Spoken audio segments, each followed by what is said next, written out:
kuidas sinu nädal läinud on? Aga minu nädal on läinud väga kenasti. Mis siin ikka nädalas olnud on? Tööd ja lapsega ja naisega ja kuidas sinu nädal läinud? No, mina pidasin oma mehe sünnipäeva vahepeal, millest me eelmine episood ei rääkinud, siis ma käisin oma mehega Pariisis vahepeal ka Jaa, ja see see väike vahepeal. asi. Ja me käisime vahepeal Pariisis. Ma sain robootikatöötuba teha. Jah, sa olid väga tubli selles. Me olime Pariisis vahepeal ja tegime seal robootikatöötuba, tööreisi tegime ja siis väga äge oli ja Krissu täiega säras seal laste keskel. Üldse oli lahe, me saime reisidest, tulime tagasi, siis oli natuke siuksem chillim. Siuke tunne, et eelmise nädala tempo oli nagu nii jõhker, et siis pärast seda Krissul oli üks suur eksam nädala alguses ja siis nüüd me natuke toibume sellest. Siuke, mis on nagu tore, ühtepidi. Natukene on seda jõhkrat tempot läinud vähemaks. Eelmise nädala teema oli sõjateema ka veel, et siis oli kuidagi eriti selline nagu, pidi rohkem ette valmistama, pidi nagu kuidagi vaimselt ennast ette valmistama rohkem ka. Täpselt nii, täpselt ja siis kuidagi rohkem pinget igatepidi. Aga tänases episoodis, täna me räägime teemal, et Jumal ei ole sind unustanud. Ma loodan, et ta ei ole meid kedagi unustanud. Ei, see on tegelikult väga hea teema, väga hea pealkiri, väga tõene pealkiri. Ma arvan, et see on väga oluline teema, mida käsitleda. Ma arvan, et loodan vähemasti, et see tõstab teid üles, kallid kuulajad. Ma hakkasin lugema Vana Testamendi algusest peale, on ju, ja ma jõudsin siis nüüd Joosepi loo lõpuni ja kuidagi eriti see lugu nagu puges mulle südamesse sisse. No ma olen väiksena ka näinud seda Joosepi lugu nagu filmides, mis need animatsioonifilmid on ju, ja kuidagi nagu alati see on nagu väga siuke hea lugu olnud ja nii palju õpetust on selles, aga nüüd ma lugesin seda uuesti ja kuidagi see, kuidas Joosep oli seal vanglas ja seal ei ole niimoodi nagu kirjeldatud, mida ta tundis, mida ta mõtles ja nii edasi, on ju. Aga nagu, kui sa mõtled selle peale, et ta vennad, alguses tahtsid ta ära tappa, siis müüsid ta ära, siis ta sai juba jalad alla endale, siis ta sai vale süüdistusega, viidi vanglasse ja siis ta lihtsalt jäeti sinna ja ta ei saanud nagu ennast kaitsta, ta ei saanud midagi teha. Siis ma mõtlen, et mis nagu siuke tunne tal võis olla, et teda on ära unustatud sinna. Ja see pani mind mõtlema ka nagu, kuidas nii paljud inimesed, meie ka nagu, me oleme vahepeal mingites olukordades, kus me tunneme, et meid on nagu jäetud siia. Et me oleme kuidagi kinni jäänud oma kas rutiini, oleme kuskile mingisse olukorda jäänud, on meil siuke kõrb Jumalaga, kas me ei tunneta Jumalat ja on siuke tunne nagu, et et nagu midagi oleks nagu puudu, samas ma olen siin ja nagu avatud Jumalale, aga samas nagu mitte miski ei liigu edasi. Ja muidugi ma toon võrdluse sisse, üks mees on reaalselt vanglas, on ju, ja siis ma toon nüüd võrdluse sisse, kuidas meie võime olla rutiinis kinni. Ei, aga aga see kuidagi pani lihtsalt mõtlema sellele teemale, et Jumal ei ole sind unustanud. Jaa, no see on väga õige tähelepanek ja see on väga õige teema tegelikult ka sellepärast, et Jumal ei ole meid jätnud kunagi, on ju. Jeesus lubas igale kristlasele Mattuse 28. et ta on meiega kas või nagu maailma ajasta lõpuni välja. Et ta on meie kõrval, meie igaühe kõrval kogu aeg iga päev olemas. Ja see lubadus kipub meil ununema, on ju. Ja see kipub meil ununema eriti perioodidel, täpselt nagu sa ütlesid, kui kas asjad ei lähe nii, nagu meie arvame, et need peaksid minema, või kui me ei näe ilmselgelt Jumala liikumist oma elus, on ju. Hästi lihtne on näha, kui sul on pidev õnnistus elus, on ju, kõik läheb korda ja mingi meie rahaliselt on hea ja perega on kõik hästi ja kõik on kogu aeg korras, on ju, siis on nagu, isegi hea kristlane jätab nagu meelde, et tead, siis sa tänad Jumalat sellel hetkel ja tunned seda rõõmuga, on ju. Võtad selle rõõmuga kõik vastu. Aga kui kõik on siuke stabiilne ja rahulik ja mitte midagi ei muutu ei ühes ega teises suunas, see võib vahel olla selline, et sa kaotad ära selle perspektiivi Jumala armust, Jumala liikumisest ja Jumala olemasolust üleüldse oma elus ja nendes asjades. Ja täpselt siuke tunne tekibki, et tead appi. Jumalat nagu minu elus ei olegi, on ju. Nii naljakas on näiteks, kusjuures hästi huvitav on kuulata seda juhtub pastoritel ja jutlustajatel väga palju ka.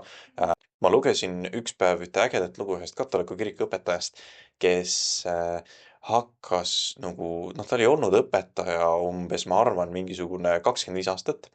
Mu nimi praegu läheb meelest ära. Aga et ta oli 25 aastat olnud kirikuõpetaja ja siis ta oli stabiilselt ja vaikselt oma nagu koguduse tööd teinud, olnud karjane kogudusele ja nõustanud inimesi, teinud kõiki neid tööülesandeid, mida nagu üks katoliku õpetaja ja pastor või preester siis peab seal nagu täitma kohalikus kirikus. Aga ta oli selle aja jooksul nagu täielikult kaotanud usu Jumalasse, sest et ta ütles, et mitte ükski asi ei saanud lahendust, ükski palve ei kandnud vilja, mingit sihukest nagu noh, erilist asja ei olnud, ta ütles, et ma nagu loen mingit kuiva raamatut neile iga jumalateenistus ja no ma ei tea, no see asi lihtsalt ei tööta, onju, et ma isegi ei tea, miks ma nagu seda teen. Ja, ja see oli selles mõttes oli nagu naljakas, et ta nagu täitsa niimoodi südamevaluga ütles, et ma nagu teen seda, aga ma ei saa päris täpselt aru, miks ma seda teen, onju. Kelle jaoks ja mille jaoks me nagu tegelikult seda asja teeme. Ja mingil hetkel ta nagu pahandas Jumala peale, ütles, et tead, et kui nagu asjad nagu paremaks ei lähe, siis mina lähen minema. Et ma nagu rohkem niimoodi lihtsalt ei ole nõus õpetama. Ja mingi hetk ta pani käed peale ühele naisterahvale teenistuse ajal ja see sai terveks. Umbes palvetas tema tervise eest ja see päriselt töötas ja siis hakkasid imetegusid tulema, siis hakkas Jumala vaim seal korralikult tööle kirikus ja no hakkas kõiki neid asju nagu imesid hakkas juhtuma, inimesed hakkas kirikusse tulema massiliselt ja see terve linn hakkas nagu päästetud saama vaikselt järjest ja järjest tulema Jumala juurde, eks ole. Aga selle eeldus oli see, et see vend oli 25 aastat kuivalt nagu isegi uskumata Jumalat teinud tööd. Et see rutiin võib nii maha nühkida inimeselt usu tegelikult, et ta ei saa isegi aru sellest, onju. Mingi hetk, et sa oled lihtsalt, sa reaalselt oled Jumala esindaja maa peal kui preester või õpetaja. Ja rutiin võtab sult ära usu Jumalasse, onju. Minu jaoks see on nagu väga hea näide sellest, et kuidas me võime tunda, et Jumal on meid tegelikult hüljanud, ometigi tegelikult aru saamata, et ta tegelikult on alati olnud seal, onju. Aga see küsimus ongi see, et küsimus ei ole selles, kas Jumal on siin või seal, küsimus on selles, kas meie näeme seda. Et see on see, ma arvan ka, miks tasub seda rääkida, sest et see rõhuasetus on alati, peab meeles pidama, et see on sedapidi, et see on meie püüdlus näha Jumalat oma elus, onju. aga miks sa arvad, et see tunne võib tekkida, et Jumal on meid unustanud? Väga hea küsimus tegelikult, ma arvan, et see tunne tekib pigem sellest, et no ühtepidi inimene harjub kõigega, onju. Et kui see on isegi, kui su ümber toimuvad nagu lakkamatult imeteod, onju, siis sa harjud ära sellega varem või hiljem, et no Jumal töötab niimoodi kogu aeg, onju. Aga teistpidi on ka see, et Jumala kuidagi vaata ligiolu ja puudutus on hästi sellised inimese hinge üles ehitavad. Aga mingil hetkel ta asetab ka inimese niimoodi, et ta puudutab inimest, ta paneb tema sisse mingid asjad, ta puudutab ta südant, avab talle sõna. Ja mingil hetkel ta tõmbab natukene eemale inimesest, nagu vähemalt inimene ei tunne niimoodi teda. Ja see põhjus on see, et nagu tsement, mis peab, ütleme, võtma oma aja, et settida. Ta laseb sellel, mida tema on külvanud, natuke kasvada ja natukene settida. Ja ma arvan, et see natuke kaugemale minek meile vahetevahel, me tõlgendame seda kui kriisi. Me tõlgendame seda kui nagu appikene, nüüd Jumal on minu elust kadunud, onju. Tegelikkuses see on see, et Jumal vastupidi tahab, et sa õpiksid ise seisma ja tahab, et sa oleksid usaldusväärne temale. Ja minu arust see on vastupidi, see on lihtsalt järgmine samm usus, mida sa teed, eks ole. Sest et nüüd sa oled kogenud teda, sa tead teda ja sa pead teadma, mis on nagu tema tahe, ilma et ta ütleks sulle kõiki ABC asju ette, onju. Sa pead ise teadma, ise aru saama sellest. Ja muidugi ta on seal. Ta on seal ja ta aitab sind ja ta varustab sind. Sa pead lihtsalt küsima ka. Aga see on, ma arvan, et need on need põhiasjad, mis tegelikult inimesi nagu võtavad niimoodi võtavad ära selle perspektiivi, et nad ei näe seda, et Jumal on nagu nendega. Mis sa arvad sellest? Ma arvan, et kui tekib sihuke nagu unustuse tunne, et sind on jäetud kuidagi, siis nagu kui sa paned nagu näppu peale sellele, et mis see unustuse tunne on, siis tihtipeale see võib olla see, et sa lihtsalt ei tunneta Jumalat. Sa ei tunne Jumala ligiolu enda elu peal kuidagi. Ja ma mõtlengi seda, et kui sellised nagu, kui me jääme kuidagi oma tunnete peale, kui me ehitame oma usuelu vundamendi tunnetele, see ei ole alati niimoodi, aga kui on ehitatud usuelu vundament tunnetele, siis su usuelu on nagu Ameerika mäed. Need käivad üles-alla, täpselt nii nagu su tunned, onju. Aga su tunded on sõltuvad nagu nii paljust enamast tegelikult.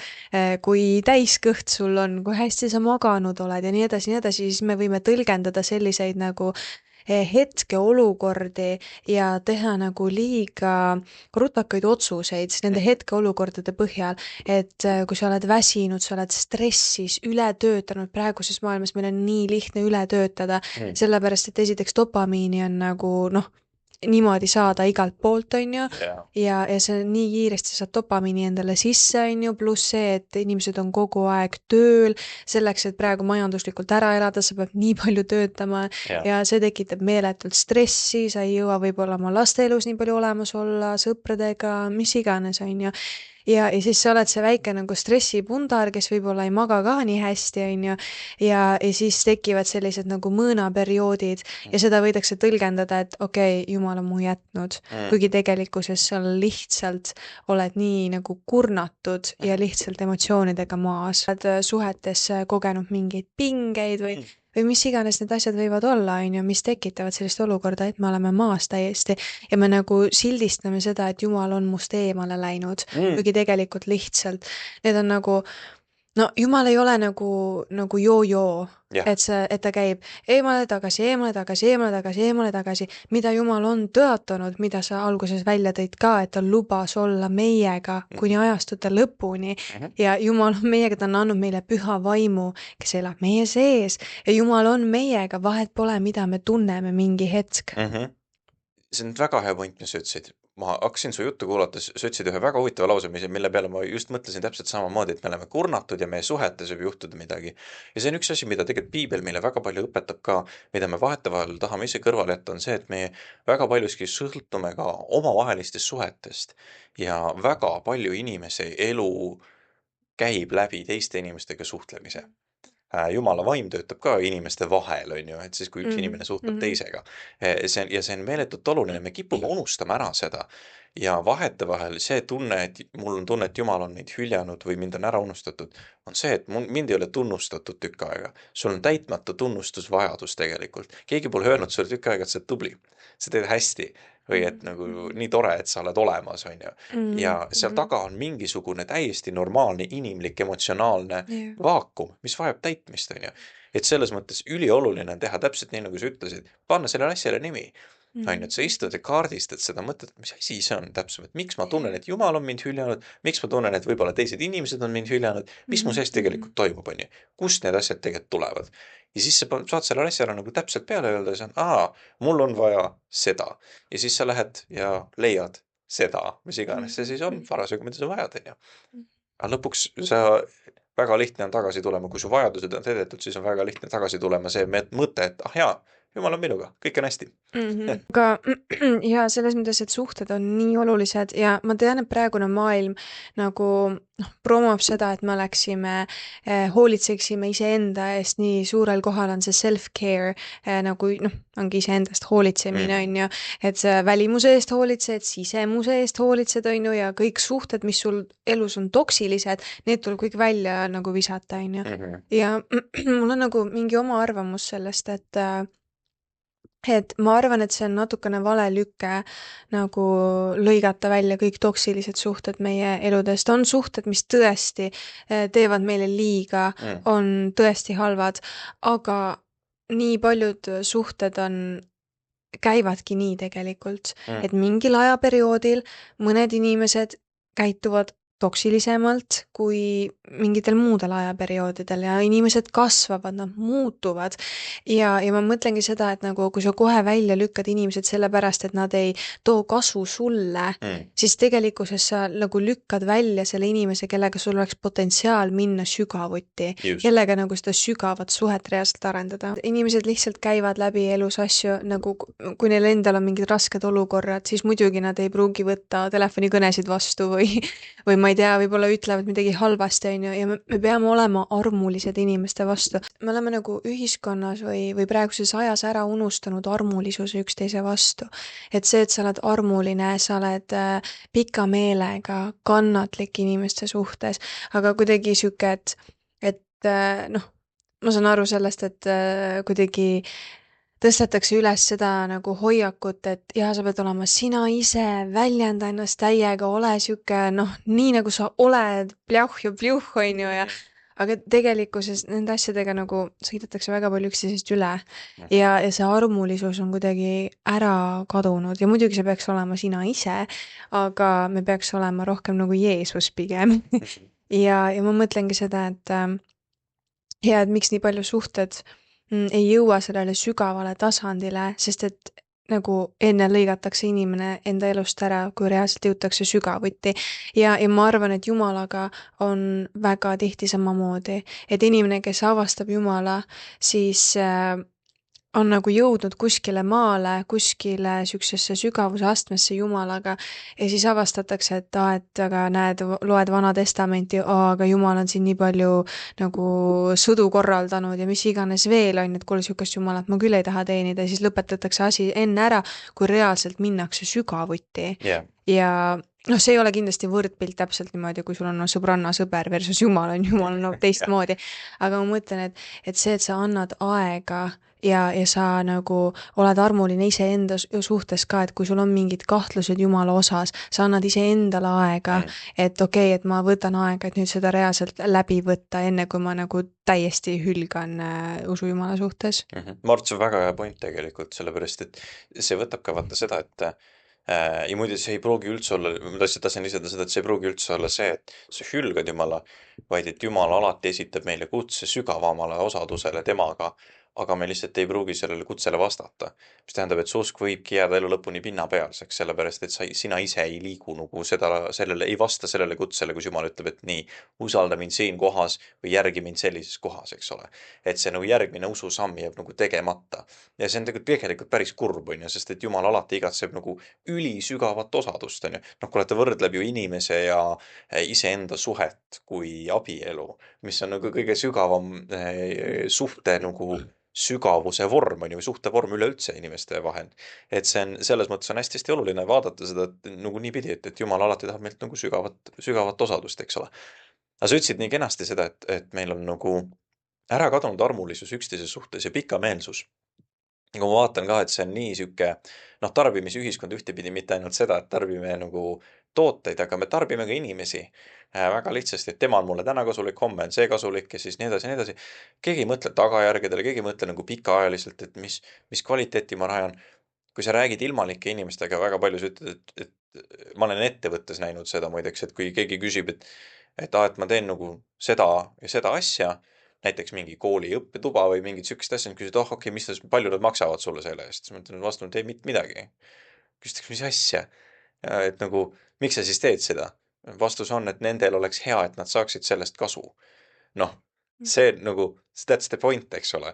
Et ma ei ole siin, et mingi endale rämedat pappi kokku kraapida, on ju. Ma olen siin selleks, et teenida neid inimesi, kes minu ümber on pannud ja kasutada neid Jumala antud võimalusi teenimiseks, igatepidi, mis mu ees on, on ju. Ja vaata see hoiaku küsimus, et sa teenid inimesi, täpselt nagu sa ütlesid, see on nii õige, et me peame võtma selle pikaajalise siukse rahuliku hoiaku, et me ei hülga inimesi, me ei pane neid kõrvale lihtsalt sellepärast, et keegi on ebamugava koha peal. Sest et tõtt öelda, kui sa vaatad peeglisse, noh, oleme nüüd ausad, kas sa tahaksid, et sinu halva käitumise pärast hüljatakse või? Kui palju sina teeksid seda teistele siis, on ju, kas sa tahaksid, sinule ka niimoodi tehtaks või? No ei, see on ju täiesti kohutav mõttelaad, kui mille nagu läbi elada, on ju. Ja kui sinu elus on niimoodi tehtud, see on hästi-hästi kahju, et sulle on tehtud niimoodi. Aga see ei ole ettekääne, kui keegi teine sinuga kehvasti korraks käitub, aga on aastaid lojaalne sõber, see ei ole ettekääne teda näiteks hyljata seal kõrval, on ju.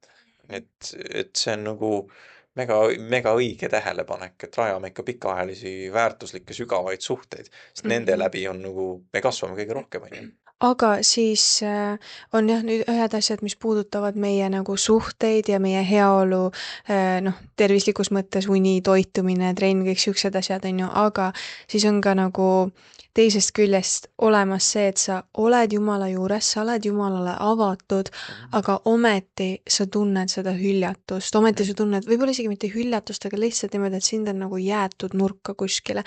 Et sa ei tunnegi, et võib-olla midagi oleks halvasti otseselt, on ju, vaid lihtsalt sa ei tunneta Jumalat, aga samas sa oled nagu olemas, kõik on nagu pealtnäha nagu okei, aga nagu midagi sees tundub nagu oleks puudu. Jaa, oi, see on raske tunne. See on väga raske tunne, sellepärast, et see on sihuke, et sa nagu otsid midagi, mida sa ise ei saa leida. see on nagu kaevad aaret, mida nagu suure põllu peal, aga sa ei tea, kus see aare asub, on ju. See on hästi-hästi raske tegelikult, sellepärast et siis, kui Jumal on, ma olen näinud ise, eriti näiteks vanemad töötegijad, kes on sellistes olukordades olnud, ma vaatan kõrvalt, kuidas on, tead, nagu hiir kuskil, kes on labürindis, jookseb ringi niimoodi, otsib mingit väljapääsu sellest. Hästi, hästi nõme. See on siuke koht, et seal on vaja, ma arvaks, et see on, mina ütleks, et see on siuke koht, kus sul on vaja Jumala armu. Sellepärast, et see on ainus asi, mis nagu aitab sind tegelikult sellest olukorrast välja, on Jumal ise. Ja seal peab rakendama seda, mida Jeesus ütleb Matteuse evangeeliumis. Koputa ja sul avatakse, otsi ja sa leiad.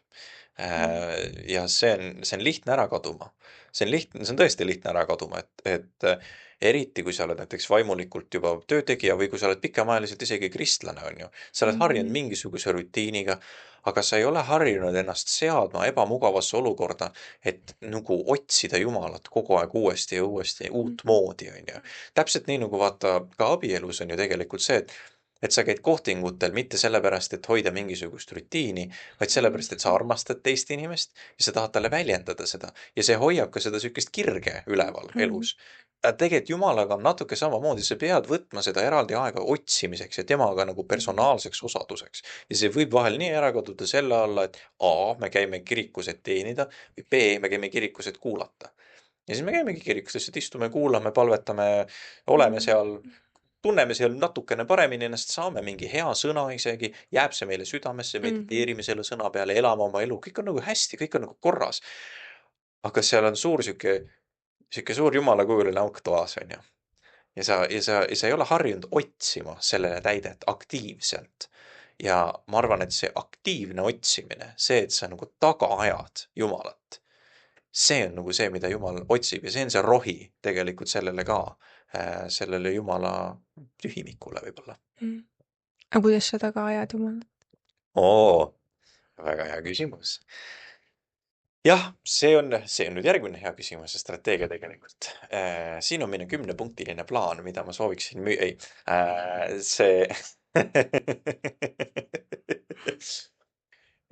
ma arvan, et läbi palveosaduse, ma arvan, et läbi sõna lugemise ja ma arvan, et ka läbi täiesti siiruse selle, et sa võtadki seda eraldi palvekambris aega ja ütled Jumalale, et tead, et ma viskan kas või silda, aga ma tahan näha sind ja ma tahan kogeda sind ja ma tahan kuulda sind.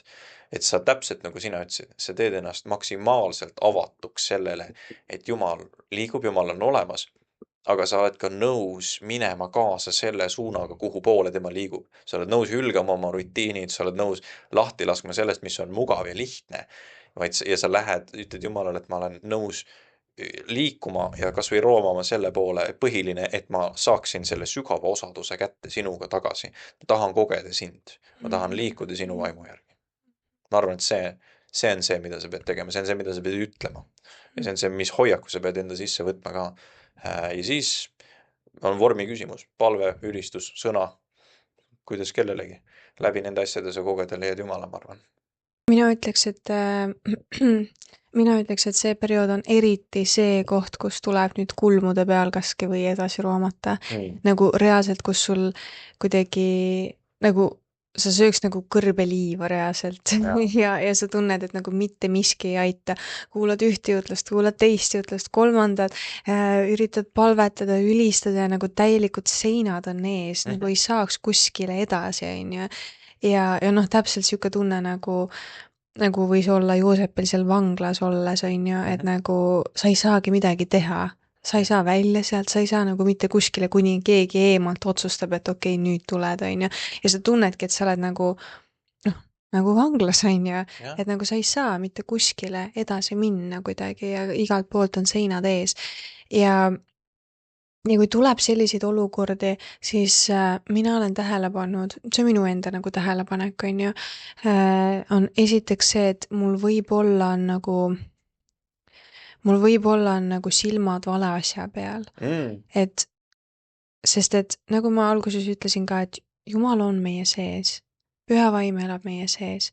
Ja Jumal ei ole nagu joo, kes käib edasi-tagasi, on ju. On mingid kohad, võib-olla mingid kõrbeperioodid, mida Jumal meie ellu paneb, et meid õpetada, treenida, aga tihtipeale nende eesmärk ongi see, et sa saaks reaalselt aru nagu miks sa usud, mis on usu fookus. See, et sa armastad Jumalat, see, et Jumal on sind armastanud nii väga, et ta andis oma poja sinu eest, et kõik, kes usuvad, saaksid päästetud. Ja ma arvan, et on oluline meeles pidada seda, et see on lihtsalt periood. See on lihtsalt üks periood, mis meie elus läbi käib. Ja kui sa rääkisid aktiivsest otsimisest, sa pead korra otsa vaatama endale, et kas sa päriselt oled näiteks piiblit avanud. Sest et kui mul iganes tekib selline tunne, kus ma tunnen, et okei, et ma olen nagu natuke jäänud siia või siuke nagu frustreeriv tunne on sees, on ju, siis ma mõtlen, et et okei, peaks piiblit lugema, aga ma just alles lugesin. Ja siis ma mõtlen, et oota, aga millal ma lugesin? 5 päeva tagasi, on ju. Et see on igapäevane sõnaga täitmine. Iga päev ütled jah Jumalale. Iga päev kas või deklareerid peegli ees, ma olen Jumala laps. Jumal on minu eest, või tähendab, et Jeesus suri minu eest. Jumal armastas mind nii palju, ta ootab mind avatud kätega enda juurde. Parandad meelt, mis iganes see võib olla, on ju. Ja tihti ka nagu ma korra tõin välja ka selle, et kus meie silmad asetsevad, et võib-olla minul on näiteks juhtunud seda, et ma võib-olla nagu jään kuidagi maisetesse asjadesse kinni, et ma jään nagu sellesse kinni näiteks, et ma ei tea, ma vaatan podcasti peale, vaatan, kui hästi podcastil läheb, nii palju on Jumal minuga nagu õnnelik, on ju. Et kui podcastil läheb natukene, võib-olla tuleb vähem vaatamisi, siis ma mõtlen mingi, okei, ma tegin midagi valesti, on ju. Ja sa võtad kohe nagu, et kas Jumal on pahane mu peale, kas ta on nagu kuidagi, kas ma nagu läksin tema vastu kuidagi või mida ma tegin, on ju. Ja tegelikkuses saad aru, et see ei ole nagu sinuga seotud niimoodi üldse. Ja et sa ei saa panna oma silmi nagu kaduvate asjade peale, sest siin maailmas asjad, mis on, need on mööduvad, need on kaduvad.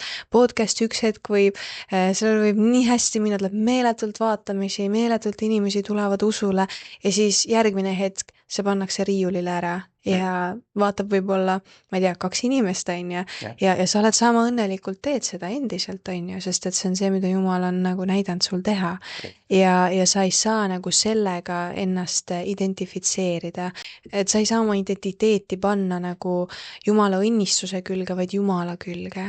Absoluutselt, täiesti 100% nõus sellega kusjuures, aga ma tahtsin küsida sult tegelikult küsimust siia otsa sellele, ma tahaks teada, et kas sa arvad, et me kunagi siin maa peal elades jõuame sellisesse punkti, kus me oleme nagu suutnud panna oma fookuse Jumala peale niivõrd mitu või niivõrd pidevalt, et meil ei ole enam nagu muret selle fookuse ära kadumisega?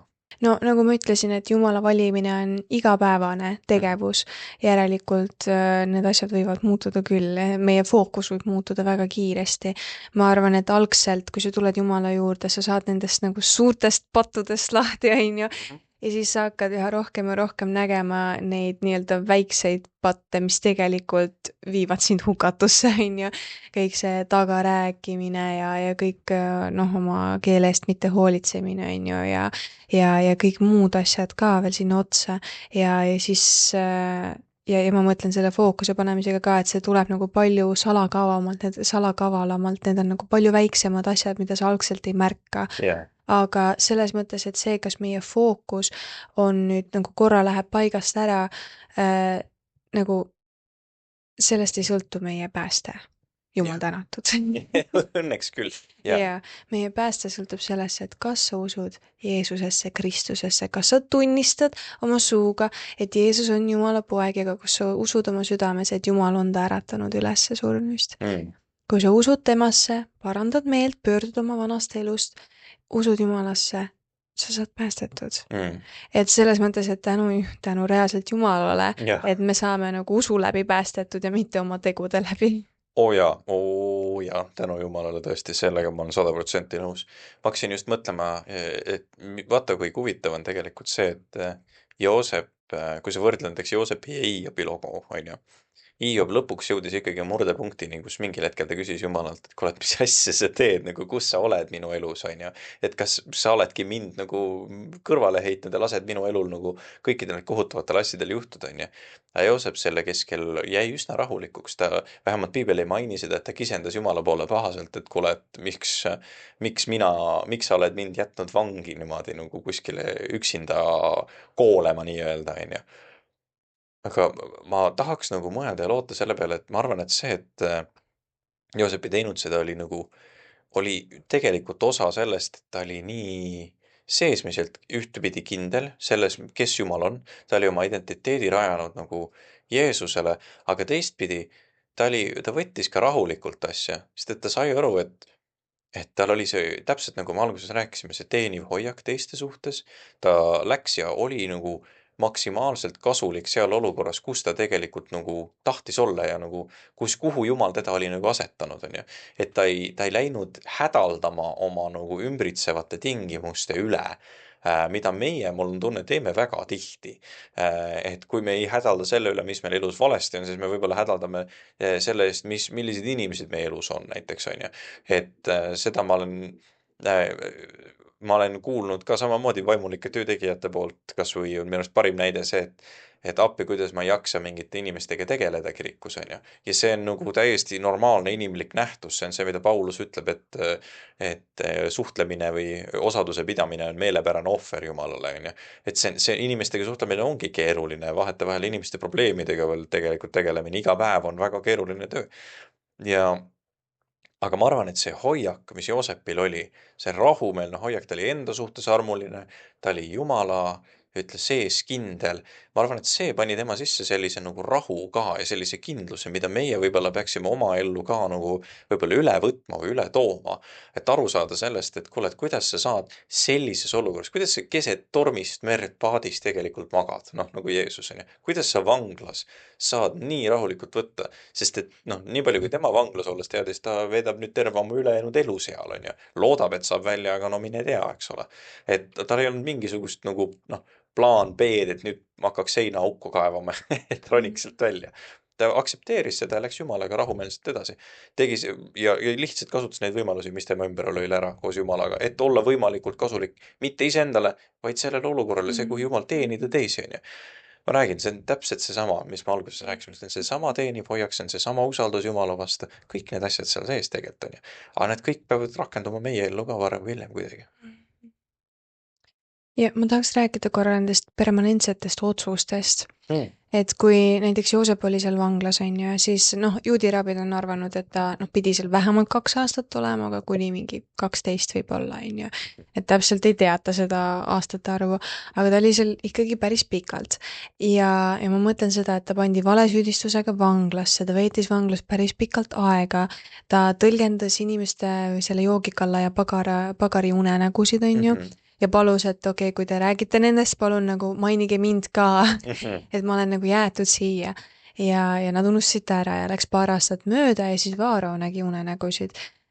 Ja siis otsiti siis keegi, kes oskaks tõlgendada neid unenägusid ja siis joogikallale tuli meelde, et oota, vanglas oli üks mees õigus ja siis toodi Joosep kohale ja Joosep siis tõlgendas, et tuleb 7 head aastat vilja poolest ja 7 nälja aastat siis.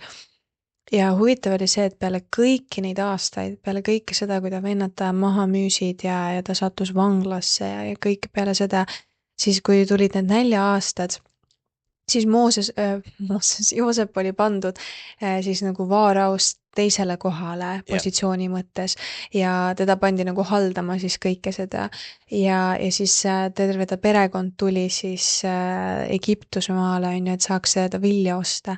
Ja Joosep seal natuke kiusas oma vendi ja kõike seda ka, aga lõppude lõpuks ta täiesti langes neile kaela nagu neid suudeldes ja nuttes täielikult ja sa näed seda nagu andestust ja armastust, on ju. Ja ma mõtlen ka, et ja näed, kuidas see lugu pöördus nii heaks tegelikult, et nagu Joosep ise ütles ka, et ärge pange endale nagu pahaks seda, et te mind maha müüsite, on ju, et Jumal läkitas mind siia, et nüüd me saame nagu jagada kõike seda, on ju. ja see on nii huvitav, et Jumal saab pöörata halvad asjad heaks. jah, Ja ma mõtlen seda, et rääkida korra permanentsetest otsustes, et kui meil on sellised hetkeolukorrad, nagu näiteks Joosep oli seal vanglas, siis no kui sind on täiesti hüljatud, sa saad juba nagu jalad enam-vähem alla ja buum, valesüüdistusega vanglasse, sa ei tea, kas sa saad välja või ei, on ju, siis nagu ma ei tea, ta oleks võinud mõelda, et okei, Jumal on mind hüljanud, kõik, on ju, et ma ei tea, võtan endalt elu ära, mis mul ikka enam teha siin on ju ja siis tegelikkuses tuli midagi nii ilusat sealt välja, on ju. täpselt. Ja et tihtipeale inimestena me nagu teeme permanentseid otsuseid hetkeolukordade põhjal, aga me ei tohi neid teha. Me ei tohi teha rutakaid järeldusi, et kui ma olen siin augus, on ju, siis okei, Jumal on mind nüüd hiljanud, siis nüüd ma jätan Jumala. Või siis ma ei tea, teed midagi lolli, on ju, midagi halba, rumalat, mis iganes, on ju. Et me ei tohi teha neid halbu otsuseid, me peame alati pöörama silmad Jumala peale. Joosepi lugu õpetab meile, et vahet pole, mis meiega elus juhtub, Jumal on meiega. Ja samamoodi nagu Jumal armastab Joosepit, armastab ta ka meid. Jaa, täiesti nõus. See on nii ilus, see on nii ilus ja see on nii tõene tegelikult. Ja see mõte, see permanentsete mõtete otsus tegelikult kehtib ka, kuidas ma ütlen, nagu palju väiksemal skaalal, et sa pead õppima kõigepealt jah, et sa ei, et tõesti ei tee mingi rutakaid, rumalaid, siduvaid otsuseid lihtsalt sellepärast, et hetkeemotsioonid on kehvad. Aga siis, kui sa oled sellest ka nagu edasi saanud, siis on nagu ka palju väiksemal tasemel. Ma olen, noh, ma toon väga spetsiifilise näite küll, aga ma olen lihtsalt proovinud oma elus näha ja mõista seda, et vihastamine teeb alati asju halvemaks.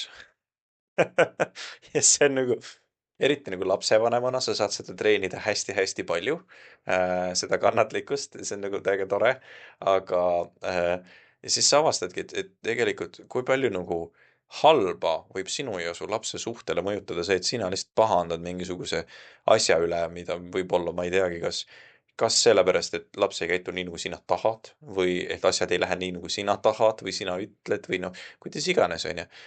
Aga sa pead ennast õppima talitsema sellel hetkel, sellepärast et teise inimese nagu terve maailmapilt sõltub sellest, on ju, eriti kui sul on väike laps, siis nagu tema maailm on ju ema ja isa.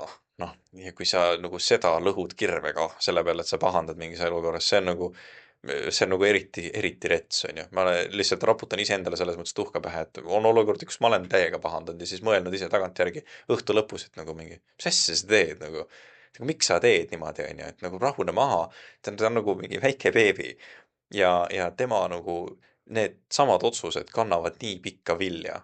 Et kui see nagu ta võib-olla mäletab ja kui sa mõtled iseenda lapsepõlvele tagasi ka, kui sinu peale on näiteks lapsena hästi palju pahandatud või sinuga on hästi ebaausalt käitutud vanema või autoriteetse kuju poolt, on ju. Ka õpetaja poolt näiteks samamoodi. Sa võid olla 7 aastat ühe õpetaja all, sa võid olla üliarmastavas perekonnas. Meelde jääb kuidagi tavaliselt see, mis sulle meeletult haiget tegi, on ju. Noh, siis nagu peaks olema see inimene, kes vähendab neid olukordi ja ei too neid asju esile ka teiste inimeste eludes. Et sa mitte ainult ei võta omaenda elus seda hoiakut, aga sa võtad ka teiste suhtes selle hoiaku. Sa ei tee teistele liiga niimoodi, vaid sa oled, nagu Jeesus ütles, sa oled rahutegija, sest nemad pärivad maa. Et see on sihuke võib-olla teiste suhtes permanentne hoiak täpselt samamoodi, mida võib-olla me peame õppima ja nagu rakendama. Joosepi loo puhul mulle ka meeldib see, nagu sa ütlesid, et ta andis andeks oma vendadele, ta läks, embas ja suudles neid ja oli nagu meeletult pisarates õnnelik, et neid näha jälle. Sest et tal oli mitte ainult ettekääne, aga ka autoriteet nad kas vangi panna või hukata, sest et tema oli nagu Vaara parem käsi, keegi poleks pilgutanud 2 korda ka, kui ta oleks öelnud nendele sõduritele, kuulge, et need 11 seal olid need, kes mind maha müüsid kunagi vangistusse, et paneme nüüd nemad vangi. Kõik oleks teinud täpselt nii, nagu tema tahab. Aga ta ei teinud seda. Ta otsus oli olla armuline ja näha mitte seda valu, vaid näha seda Jumala käekäiku kõikides nendes asjades. Ja jällegi, see oli tema sisemine otsus teha neid asju niipidi. Ja meil on igapäevaselt täpselt needsamad otsused tegelikult vaja teha. Et kas me näeme oma elus Jumala käekäiku ka kõige kehvamates olukordades või me valime selle kibeduse, pahameele ja kõige selle tee. Et see otsus jääb alati lõpuks meie kätte. Aga tulles tagasi selle nagu pealkirja poole, millest me arutasime, et Jumal ei ole meid unustanud. meie elus juhtub selliseid rutiinseid asju ja me võime jääda väga kinni täiesti tavalistesse asjadesse, olgu see siis töö, pere, vaimulik teenimine, elu üleüldiselt. Aga see hästi oluline sõnum nende asjade keskel, millele me tahame hästi kõvasti rõhku panna, on see, et Jumal ei ole meid jätnud nendes olukordades. Jumal ei ole sind hüljanud ja ta ei ole sind jätnud mingisse kohta. Igaks ajaks on mingi hooaeg. Kui on hooaeg tööd teha, siis Jumal teeb sinuga tööd. Kui on aeg lapsi kasvatada, siis usu mind, Jumal on sinu kõrval ja kasvatab koos sinuga lapsi. Kui on aeg jälle teenida, aga ei jaksa. Jumalal on see ressurss ja Jumal on koos sinuga kõikides nendes olukordades täpselt samamoodi ka kaasas. Et nii nagu Joosep pani oma perspektiivi Jumala tegude peale, paneme ka oma perspektiivi nendes keerulistes kohtades Jumala peale ja küsime, et Jumal, aita mul näha seda, et sina oled minuga ka nendes rutiinsetes tegevustes, et sa ei ole mind hüljanud, sa ei ole mind jätnud, sa ei ole mind maha kandnud kuidagi pidi. Või kui sinu teenistus väga spetsiifiliselt tahaks välja tuua, kui sul on selline kindel teenistus, mis on näiteks pausile pandud mingiks ajaks sellepärast, et sa pead näiteks lapsi kasvatama või et sa pead tööd tegema või midagi muud tegema. See ei tähenda, et asjal on need punkt ja kõik on läbi. See ei ole üldse see, kuidas Jumal neid asju näeb. Vastupidi, ma tahan välja öelda seda, et see on lihtsalt ajutine koht ja Jumal ei ole sind riiulisse pannud. Ja, su lugu ei ole veel lõppenud, see on reaalselt alles algamas. Täpselt nii. Ja Jumalaga koos käimine on seiklus. Võta julgelt osa sellest, haara Jumalast kinni ja tõesti otsustame koos, et me ei jää kuidagi nukrutsema, kui meil on natukene võib-olla tuimemad perioode, vaid et me otsustame vastu võtta igat seiklust, igat õppetundi, mis iganes Jumal meile ellu pakub. Ja võtame vastu kõik seiklused ja elame tõesti iga päev koos Jumalaga. Aamen. Aamen.